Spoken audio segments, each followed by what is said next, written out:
Türkmen taliplerinin gadanan üstünlükleri münasibetli Halkara İnsanperwer Ilimleri we Ötüş Üniversitetine geçirilen dabara ruhulentlik mahsus boldy. Albaniya Respublikasyna geçirilen bu Halkara Matematika Olimpiadasyna Türkmenistan bilen birlikde bätleşigi kabul edýän ýurdun şeýleken Bolgariya Respublikasynyň, Serbiya Respublikasynyň, Rumeniýanyň, Gretsiýa Respublikasynyň, Demirgazyk Makedoniýanyň jemi 35 tany ýokary okuw mektebinden düzülen toparlardan 150-den gowrak talipler çykyş etdiler. Günörtü günnogar Ýewropa matematika bätleşigine Türkmenistana zehini taliplerimizin 29-sy wekilçilik etdiler. Ders bätleşiginiň ýokary halkara talaplaryna laýyk gelýän şertlerini ýerine getirmek ugrunda Türkmenistanly talipler dünýäniň beýleki ýurtlaryndan gelen deň doşlary bilen akyl paýhaz bätleşigine güýçli inanşyp, zehinlerini görkezmek arkaly watanymyzda bilim özgörtmeleriniň durmuşa geçirilmegi netijesinde döwrewap şol sany halkara derejesinde ilim bilimlere eýe bolmak üçin giň mümkinçiliklerini döredilen hemde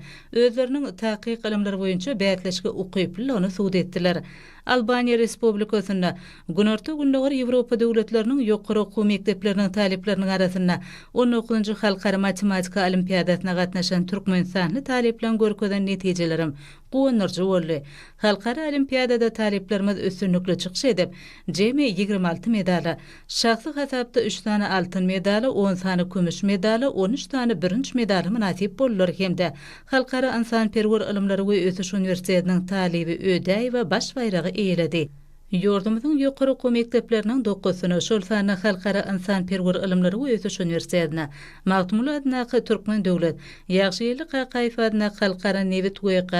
Türkmenistanyň Owuzgan adnaky Inженер Tehnologiýalar Üniversitetlerine, Türkmenistanyň Döwlet Energetika Institutyna, Seýitnazar Seýid adnaky Türkmen döwlet mugallimçilik, Türkmen döwlet ykdysadyýat we dolandyryş, Türkmen döwlet binagärlik gurulşy, Türkmenistanyň Telekommunikasiýalar we Informatika institutlaryna wekilçilik eden taliplerimiz günörtü günnogar Ýewropa döwletleriniň ýokary okuw mekdepleriniň talipleriniň arasyna geçirilen bu awraýly halkara bilim bätleşigine altyn, kümüş, birinç medallara münasip bolmaklary, gahrman arkadagymyzyň hemde arkadagly gahrman serdarymyzyň ýaş nesil baradaky ýygyderli aladalarynyň hemme taraplaryň bilimli, intellektual we ruhy taýdan ösün, watan söýüji ýaşlary terbiýelep ýetişdirmek meselelerine berýän hemişelik önsüniň halkara parahatçylyk we ananşmak ýylyna gazanylan gowunarjy netijedir. Halkara Matematika Olimpiadasyna gatnaşan talipler we olaň mugallimleri şeýle awraýly gözden geçirilişe gatnaşmaga döredilen mümkinçilikler üçin